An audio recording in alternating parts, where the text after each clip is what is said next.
Dendam Jen, bab 149. Yos menunduk, melihat mata Darlin yang berlinang air mata dan masih bersikeras menatapnya. Menggigit bibir dan wajahnya yang putih juga terlihat merah. Dia terlihat sangat menyedihkan. Hatinya pun meluluh. Dengan nada rendah mendesah, sepertinya sangat tidak berdaya dan memanjakan berkata, "Patulah, kamu sudah mabuk. Kamu bahkan tidak tahu apa yang sedang kamu katakan." Darlin menggelengkan kepala. "Aku tidak mabuk. Aku tahu kamu adalah Yo." Masih bilang tidak mabuk. Dia bahkan sudah mulai asal berkata. Biasanya, apakah dia akan memanggilnya seperti itu? Yos hanya bisa dengan sabar menenangkannya. Darlin akhirnya baru melepaskan tangannya. Setelah mobil berhenti di depan komplek, Yos memalingkan kepala melihat Darlin. Wanita yang tadinya masih bersemangat sekarang sudah tertidur. Bulu mata yang panjang sangat lentik, menunjukkan sebuah bayangan di bawah matanya. Bibirnya yang merah tersenyum, seperti sedang memimpikan hal yang sangat menyenangkan. Jelas-jelas saat tidur adalah wanita yang begitu polos. Saat sadar, kenapa malah begitu berduri dan keras, selalu membalut dirinya. Setelah begitu lama, Yos menarik tatapannya, perlahan menggendongnya dan berjalan ke atas. Semalaman tidak mengatakan apapun. Saat Darlin bangun, dia terbiasa mengambil ponsel untuk melihat jam. Hanya saja barusan dia bergerak, dia pun merasa kepalanya sangat sakit. Satu tangan meraba ke sana kemari, tidak mendapatkan ponsel, malah menyentuh sebuah daging. Seketika, dia pun terkejut dan bangun. Tubuhnya seperti pegas, langsung bangkit dan duduk. Membuka mata dengan besar, dengan tidak percaya melihat pria yang berbaring di sisinya. Yos, kamu? Kenapa kamu ada di ranjangku?" Yos sepertinya juga barusan bangun, mengerutkan dahi dengan kelopak mata yang terbuka sedikit dan tatapan yang dingin menatap Darlin. Suaranya yang dingin juga diikuti dengan serak. Tidak senang berkata, "Lihatlah dengan jelas, ini kamar siapa?" Darlin terdiam sejenak, mulai melihat ke sekitar. Menyadari dirinya berbaring di kamar Yos, wajahnya dari merah menjadi pucat, dari mulut menjadi menghijau. Setelah itu, dengan tersendak-sendak bertanya, Bagaimana aku kembali semalam?" Sebenarnya yang ingin Darlin tanyakan adalah, apakah dia melakukan sesuatu padanya? Di dalam tatapan Yos yang gelap terlihat sinar. Dia berkata, "Aku sarankan kamu sebaiknya jangan tanyakan lagi." Darlin yang mendengar Yos berkata seperti itu, wajahnya langsung berubah. Menarik napas beberapa kali dan bertanya, "Katakan saja, aku bisa menerimanya." "Kamu sendiri yang mengatakannya ya." Yos yang melihat Darlin menganggukkan kepala pun tersenyum. Saat Darlin melihatnya pun sudah menjadi seperti semula. "Semalam kamu terus bersandar di tubuhku seperti seekor gurita. Aku menggerahkan kekuatan yang besar hingga akhirnya bisa mendorongmu. Tapi kamu tidak menyerah dan terus menjilatiku. Jadi ya, aku hanya bisa membawamu kembali." Darlin mendengar ucapan Yos yang terpaksa dan juga nada yang mempermainkan. Wajahnya pun memanas. Reaksi pertamanya adalah tidak percaya. Yos pasti sedang mempermainkannya. Tapi dia melihat tatapan Yos yang begitu berani. Darlene pun mulai mencurigai apakah dia benar-benar melakukan hal yang begitu memalukan. Akhirnya setelah berpikir sampai kepalanya hampir meledak, juga tidak mengingat apapun itu.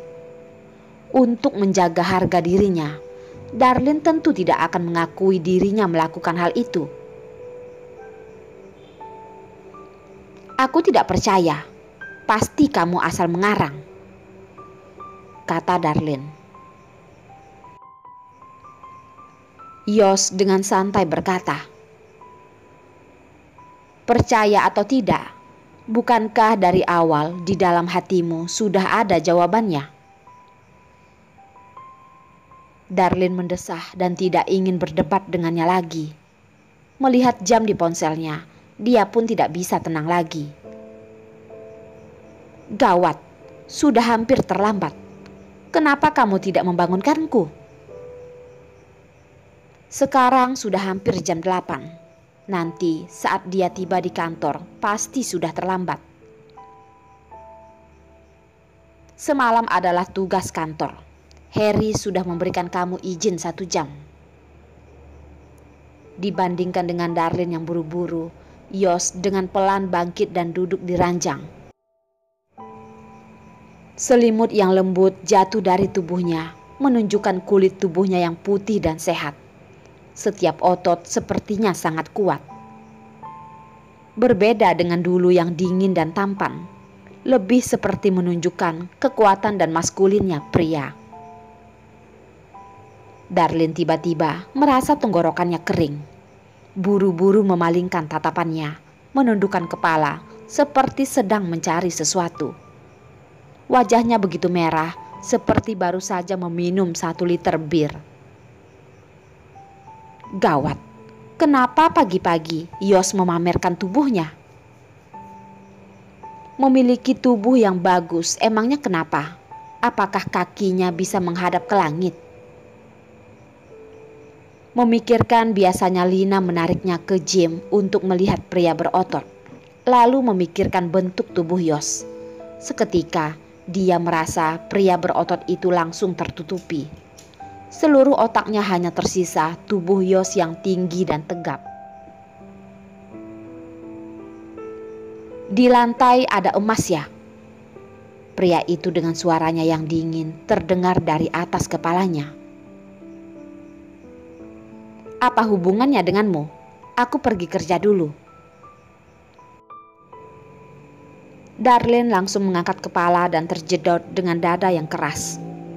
Air mata hampir saja menetes. Memegang hidung yang sakit dan mundur beberapa langkah. "Is, hidungku sakit sekali. Ini tidak benar. Ini adalah penderitaan orang pendek. Jelas-jelas tingginya 160. Berdiri di sisi Yos, dia malah seperti orang pendek, hanya sampai di dadanya." Yos melihat sudut mata Darlene yang berlinang air mata. Tatapannya pun menggelap. Dengan tidak senang berkata, "Siapa yang menyuruhmu begitu buru-buru? Siapa yang menyuruhmu tiba-tiba berdiri di belakangku?" Darlene masih merasa sangat menyedihkan. Yos melihatnya sejenak dan tidak berkata lagi. Ekspresinya terlihat buruk. Darlene benar-benar marah.